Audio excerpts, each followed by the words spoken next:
पहले बाबा महाराज की यह छोटी सी जो कुटिया है, पहले कुटिया के आप दर्शन कर लीजिए कि एक छोटी सी कुटिया है। जैसे आप देख सकते हैं केवल एक खाट बिछाने की यहाँ जगह है और थोड़ी सी जगह यहाँ बच रही है और काफ़ी गर्मी, जैसे हमने अभी बताया भी था आपको, और बाबा महाराज ने उस भाव के बारे में भी बताया कि गर्मी सर्दी का ऐसा कोई नहीं, जो एक ठाकुर जी से मन लगा हुआ है तो सब सहजता ठाकुर जी के माध्यम से हो पाती है।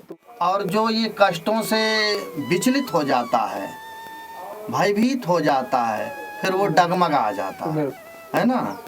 तो झंझावाटों से और दुख सुख से कभी भी थोड़ा घबराना नहीं चाहिए। हम कह रहे हैं आप गृहस्थ में ही हैं, आप कितना भी कहीं भी हो, आपके घर में मान लो एसी लगी हुई है, कूलर, वहाँ भी बिजली चली जाती है रात्रि में। मम इच्छा नास्ति हर इच्छा सर्वम। देखिए, जब हम भगवत मार्ग में प्रवेश किए हैं, यानी हरि के चरणों से नाता जोड़े हैं, तो उनकी इच्छा में थोड़ा इच्छा मिला के चलनी चाहिए।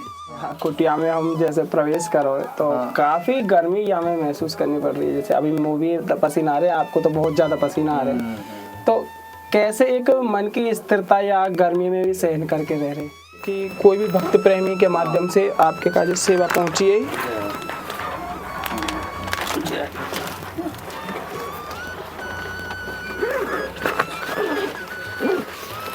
या में जैसे पूरी राशन की सामान है, जैसे 2-3 तरह के जो में दाल है और ये मसाले हैं, ये थोड़ा सा यहाँ में गुड़ है, ये जो दाल है, ये आपके काज है सरफ, और ये थोड़ी सी चीनी है, ये नमक बाबा, ये थोड़े से चावल ले लो, आराम से बैठ जाओ। आगे सर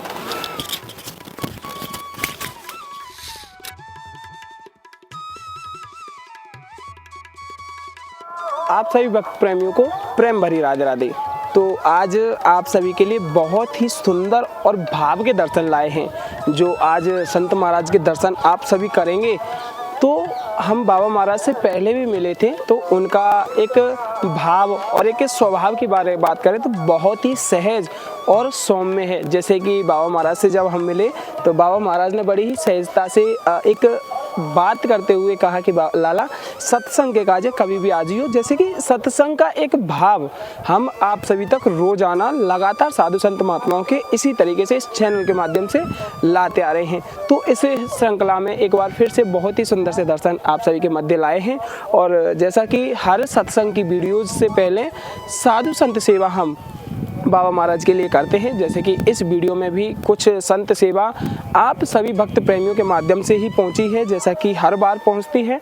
तो उस एक सहयोग को पूर्ण रूप से आगे बढ़ाते हुए परस्पर रूप से साधु संत महात्माओं के लिए सेवा प्रसाद पहुंचाते हुए आज एक फिर से दर्शन आप सभी के मध्य लाए हैं। तो आइए बाबा महाराज के दर्शनों के साथ ही साथ सुंदर सा भाव सत्संग का आप सभी को सुनाएंगे। जैसे कि ब्रज में ना जाने कितने साधु संत महात्मा हैं, ऐसी विचित्र स्थानों पर रहते हैं, तो आप कभी उनके सहजता से एक यूं कहें कि सामने से दर्शन करेंगे तो आपके मन के विचार ही बदल जाएंगे, क्योंकि ब्रज का एक एहसास ही आपके मन को बदलने के लिए काफ़ी है।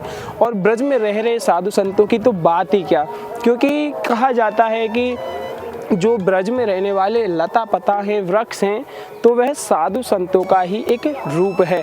और लाडली जी की सहचरी स्वरूपी यहाँ साधु संत महात्मा रहते हैं, जो कि लाडली जी के प्रगाढ़ ध्यान में अपने भाव चिंतन मनन को एक भाव से जोड़े हुए रहते हैं। तो आइए बाबा महाराज के दर्शन कराते हुए आप सभी को भाव सेवा से जोड़ते हैं। चलिए देखिए, जैसा कि अभी हम बाबा महाराज की कुटिया के समीप आ चुके हैं, तो कुटिया का जो दृश्य है कि कैसे किस तरीके से बाबा जो कुटिया पे निवास करते हैं, भोजन पानी की कैसे व्यवस्था होती है और कैसा उनका रहन सहन है, कुटिया का पूरा दृश्य आप सभी के समक्ष दिखाते हुए बाबा महाराज का भाव आप सभी तक जोड़ेंगे। तो आइए पहले बाबा महाराज के समक्ष आपको उनके दर्शन कराते हुए उनकी कुटिया को दिखा देते हैं। आइए।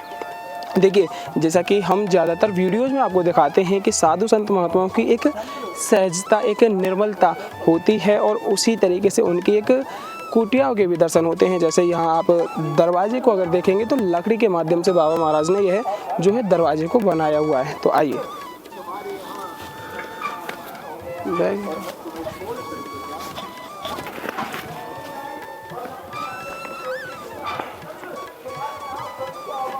देखिए, यहाँ पहले आप दर्शन कर लीजिए बाबा महाराज की जो ये कुटिया है।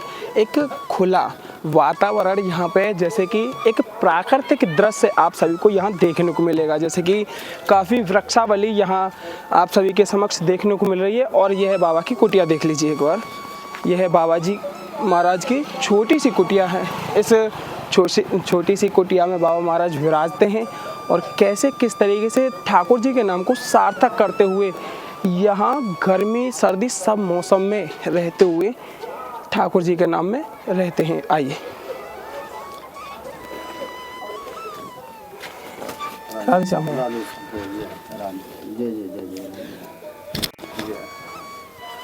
और खुल जाएगा ये वैसे। तो बस तो पहले तो बाबा राशन है हमें, तो कोई बात नहीं। जैसे कि कोई भी भक्त प्रेमी के माध्यम से आपके काज सेवा पहुंची है।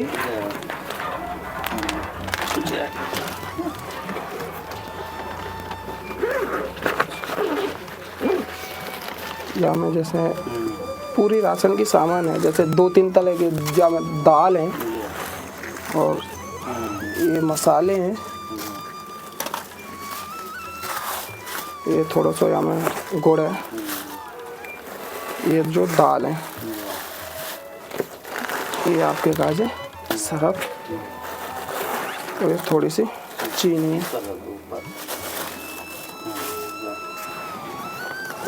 ये नमक डालो, ये थोड़े से चावल आराम से आगे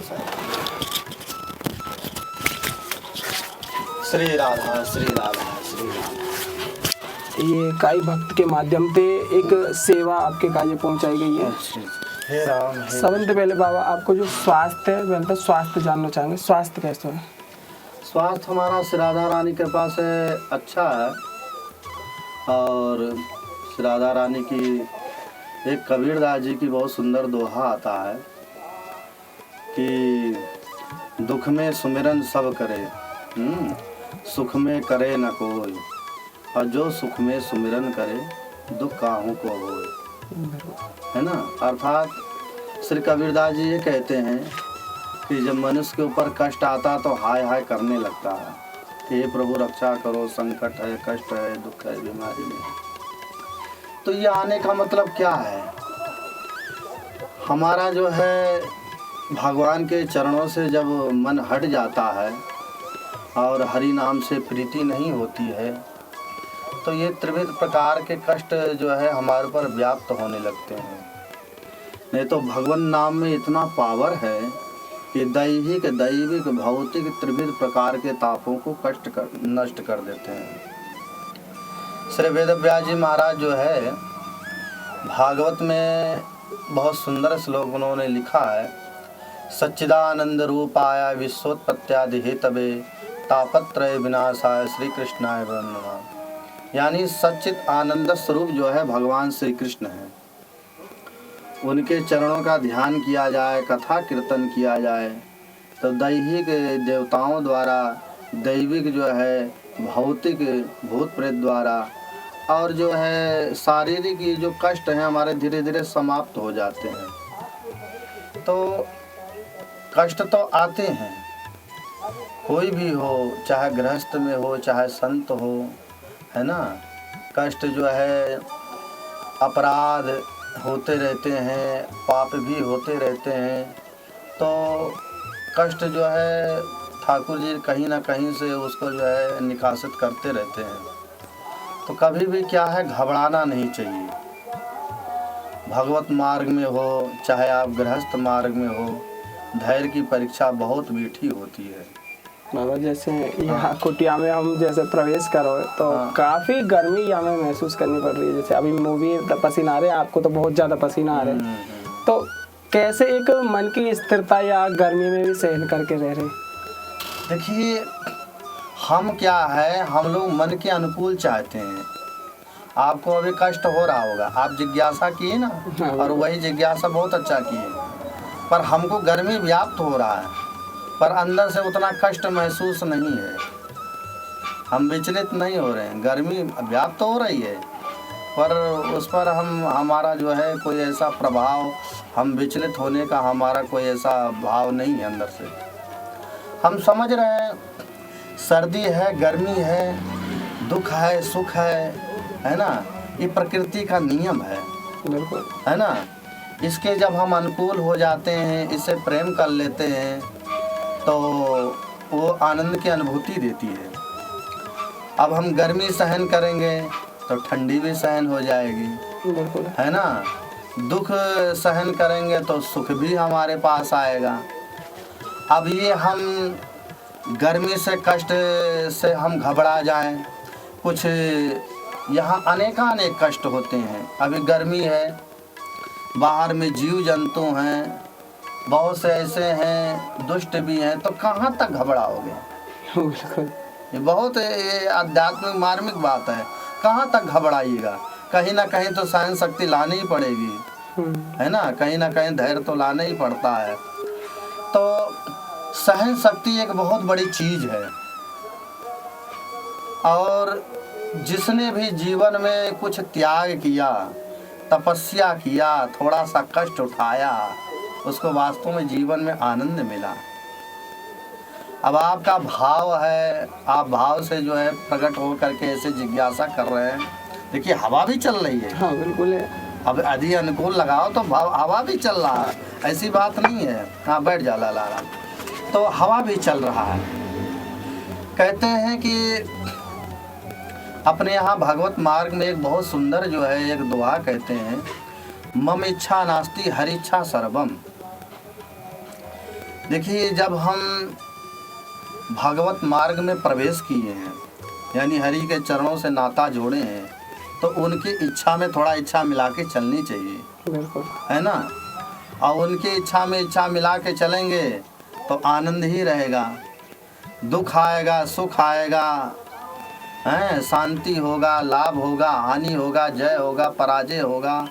हमारे यहाँ संत लोग जो होते हैं, शास्त्र में कहते हैं, उद्घोष करके कहते हैं, ये सब चीज़ से जो परे हो जाता है, वही भक्त हो जाता, वही संत हो जाता है, उसी को ही परमानंद की अनुभूति होती है, और वही हरि चरणों को प्राप्त होता है।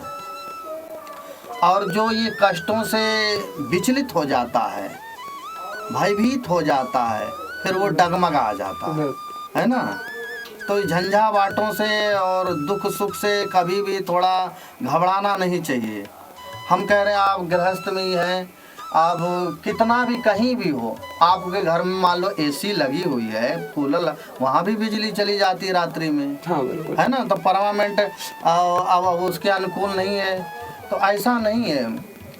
और सबसे बड़ा कष्ट क्या है जीवन में? सबसे बड़ा कष्ट क्या होता है? जिससे मेरी आसक्ति हो जाती है, जिससे मेरा लगाव हो जाता है। अब मान लो गर्मी आई, अब पंखा चल रहा हो, एसी चल रहा हो, तो उससे हमारा लगाव है, उससे हमारा प्रेम है, यानी वो चला गया तो हम विचलित हो गए, दुखी हो गए। और नहीं लगाव है, नहीं आपका प्रेम है, तो कोई कष्ट नहीं है। भाई ठाकुर जी की इच्छा थी, बिजली थी, पंखा चला, आनंद लिए, चली गई, कोई बात नहीं। प्रकृति के साथ, ये सदा प्रकृति आपके साथ थी, सदा है, सदा रहेगी। बिल्कुल, ये हमारा जो शरीर बना है, पंच तत्व से शरीर बना, चित्त जल पावक गगन समीरा, पंच अधम अति अति शरीरा, है ना। ये अग्नि, वायु, जल, आकाश, है ना, और पृथ्वी, ये पांच तत्व से शरीर बना है। और ये पांच तत्व इसमें जो है आकर्षण करते हैं, और पांचों तत्व को हमें ज़रूरत भी पड़ता है। आप कितना भी फ्रूट पी लीजिए, कुछ भी जूस पी लीजिए, पर जब तक अच्छा जल नहीं मिलेगा तब तक तृप्ति नहीं होता। हाँ बिल्कुल है ना। तो जल हो गया, आपका आकाश देखिए, आकाश का आपको जो है आकर्षण करता है, आप कितना भी गाड़ी में घूमिए, कितना जब तक आप पृथ्वी में नहीं चलेंगे, थोड़ा विचरण नहीं करेंगे, वो शांति आनंद नहीं आता है। तो ये पांचों तत्व हमको प्रकृति आकर्षण कर रही है और हमारे पांचों तत्व से प्रेम है। देखिए आप भगवान बालकृष्ण की लीला देखिए, इतने बड़े ब्रह्म योगेश्वर होते हुए भी उन्होंने मिट्टी खाया है ना। तो ये जो है गुरुत्व है और इससे हमारा सदा प्रेम था। प्रकृति से भी एक प्रेम करने का मतलब भगवान कहते भूमि रापो नलो वायु खम खम मनम बुद्धिरे बचा अहंकारम इतीयम में भिन्ना प्रकृतिष्ठिता। भगवान श्री कृष्ण गीता में कहते हैं प्रकृति भी मेरा ही स्वरूप है ना, इदम मयम जगत सर्वम। तो इससे आप जो प्रकृति है, लता पता है, इससे भी आपका यदि आपका प्रेम है तो समझिए इसमें भी भगवान का दर्शन हो जाता है। यो माम पश्यति सर्वत्र सर्वम च में पश्यति तस्याहम न प्रणश्यामि सच में न प्रणश्यति। भगवान श्री कृष्ण गीता में कहते हैं कि जो भक्त मेरा सर्वत्र दर्शन करता है मैं भी वैसा दर्शन करता हूँ, और वो हमारे लिए अदृश्य नहीं होता, हम उसके लिए अदृश्य नहीं होता हूँ। तो अध्यात्म मार्ग में बहुत सहजता है, कोई कठिनाई नहीं है। थोड़ा सा क्या है, मन को परिवर्तन लाना पड़ता है, थोड़ा विश्वास करना पड़ता है, नहीं तो कोई ऐसी कठिनाई मार्ग नहीं है भगवत मार्ग में। और यानी कि जो भी भगवान श्री कृष्ण की वाणी है बहुत सहज है और भगवत प्राप्ति भी बहुत सहज है, कोई कठिनाई नहीं है। पर यही है कि थोड़ा हम लोग अपने क्या है मन में छल कपट ले आते हैं, चालाकी ले आते हैं, इससे क्या है दूरी हो जाती है ना। हाँ, रामायण में श्री तुलसीदास जी ने एक बहुत सुंदर वाक्य बोलते हैं कि सहज स्वभाव न मन कुटलाई भजत कृपा करिहे रघुराई। यानी अपना सहज मन लगा लो, सहज मन बना लो, बालक के स्वभाव जैसे हो जाओ। भगवान कहीं दूरी नहीं है, भगवान आपको सदा आपके साथ हैं, आपको भगवत प्राप्त हो जाएंगे, भगवान मिल जाएंगे।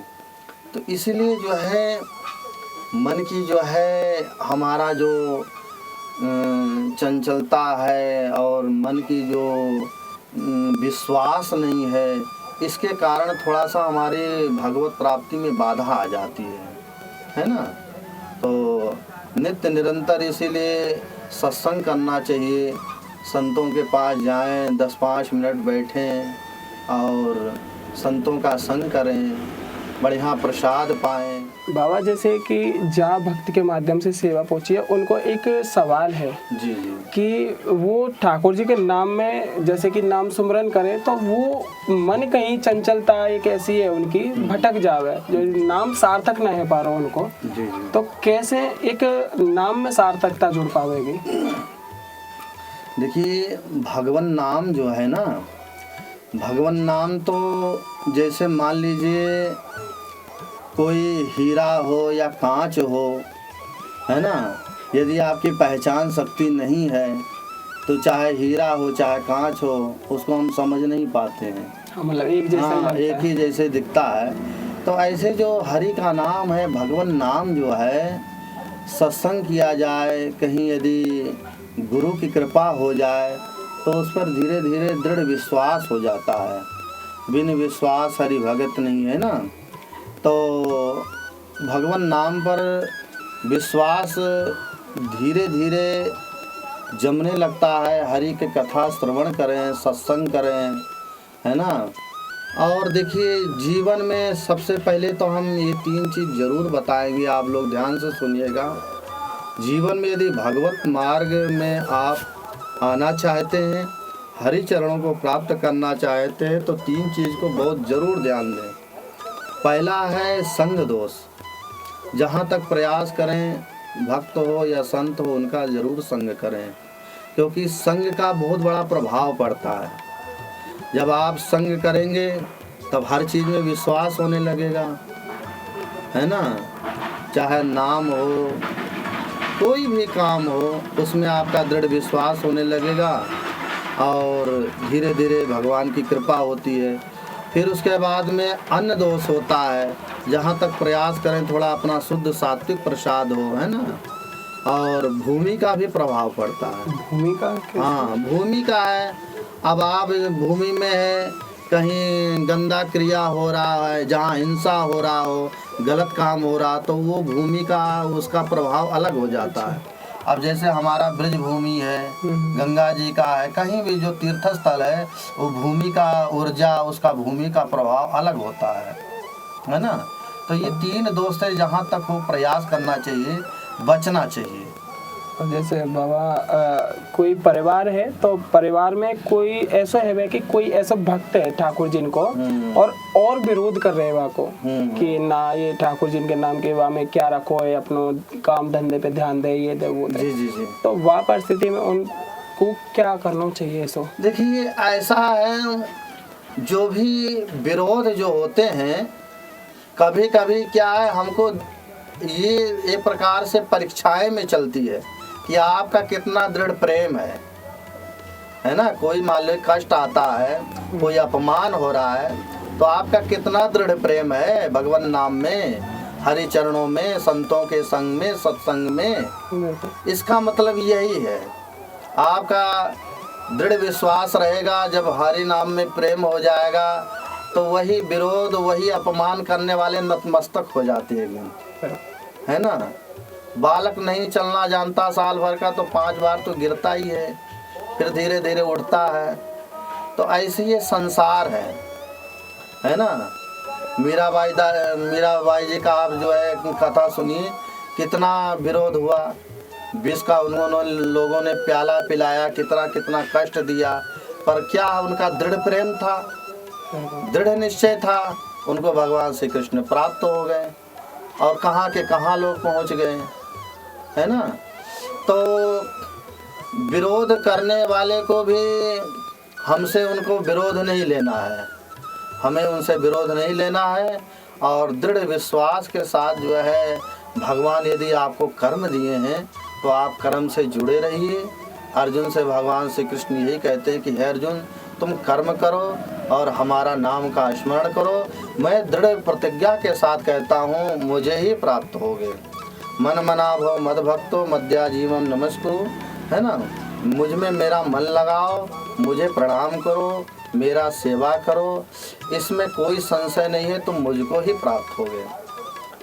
तो जैसे कि कहने का तात्पर्य यह है कि विश्वासम फलदायकम, विश्वास बहुत जरूरी है ना।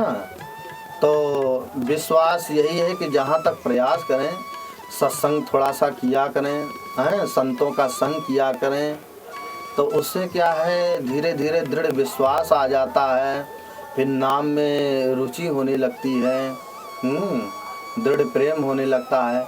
कोई चीज़ देखिए, ये भगवत मार्ग में क्या है, एकाएक इतना जल्दी जो है दृढ़ जो है आस्था नहीं जुड़ता है, क्योंकि ये अब हमारा तो मन कितने कितने जगह आसक्त हुआ है। बिल्कुल।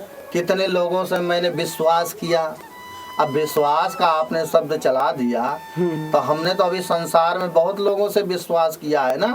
तो इतना जल्दी कहाँ से हरि नाम में विश्वास हो जाएगा। अब हरि नाम में विश्वास करने का मतलब सबसे विश्वास तोड़ो, तब जाकर के धीरे धीरे हरि नाम में होगा। अभी तो हमारा संसार में भी विश्वास है और हरि नाम में भी कर रहे हैं। थोड़ी सी बात को लेकर के इतना विश्वास जता देते हैं। हाँ, तो इसलिए जो है ये कठिनाई आती है। और इस पर यही एक वाक्य है कि आप विचलित ना होइए। हाँ, कभी भी विचलित मत होइए, धैर्य रखिए, ऐसा धैर्य रखो कि हमारे पर हरि गुरु की कृपा बरस रही है। ये तो जरूर अपने ऊपर मन में संकल्प रखना चाहिए कि हरि गुरु सदा साथ है, सदा रहेंगे। कभी ऐसा मन में नहीं लाना चाहिए। आप जहाँ भी हैं वहाँ भी हरि व्यापक सर्वत्र समाना, प्रेम ते प्रकट होई में जाना। आप कहीं भी देश विदेश के कोने में बैठे, यदि आपका प्रेम है तो वहाँ भी भगवान प्रकट हो जाते हैं, वहाँ भी दर्शन देंगे। ऐसा कोई ज़रूरी नहीं है कि हम वृद्धाम में ही जाएंगे, हम गंगा के किनारे और वहाँ जो है बद्रिका आश्रम में जाएंगे तो वहीं भगवान मिलेंगे, ऐसी बात नहीं है ना। हाँ, घर में भी है, आपका संतों की सेवा है, गौ की सेवा है, तो वहीं भगवान आपको प्रकट होकर के दर्शन देंगे। और आप तीर्थ में भी गए, वहाँ भी अपराध शुरू कर दी, कोई फायदा नहीं। तो कोई फायदा है ना। तो इसलिए देखिए, आप गंगा जी में आप सुने होंगे, गंगा जी में कितने स्नान करने जाते हैं। हाँ बता। अब कहना नहीं चाहिए, गंगा जी में स्नान करने जाते हैं तो उसमें चोर भी तो जाते हैं। बिल्कुल। हाँ, सब अपने अपने कार्य से जाते हैं, कोई जरूरी थोड़ी ना कि गंगा जी स्नान करने गए हैं। मेलों के भीड़ में सब कोई जाता है। बिल्कुल। तो ऐसे ही ये संसार है ना। तो गंगा जी में सब कोई जा रहा है, सब अपना अपना कर्म निभा रहे हैं। तो इसलिए जो है, जैसे मान लीजिए, कहने का तात्पर्य यह है कि हम धाम में आ गए, हम तो भैया ब्रज धाम में आ गए, अब हमें तो हो गया। पर ब्रज धाम में आने के बाद में भी अपराध यदि बन रहा तो उसका लाभ नहीं है। बहुत से के मन में इच्छा ही होती है कि हम ब्रज में आए और हाँ, तो उसका लाभ नहीं है, वो तो आपका एक अपराध ही है।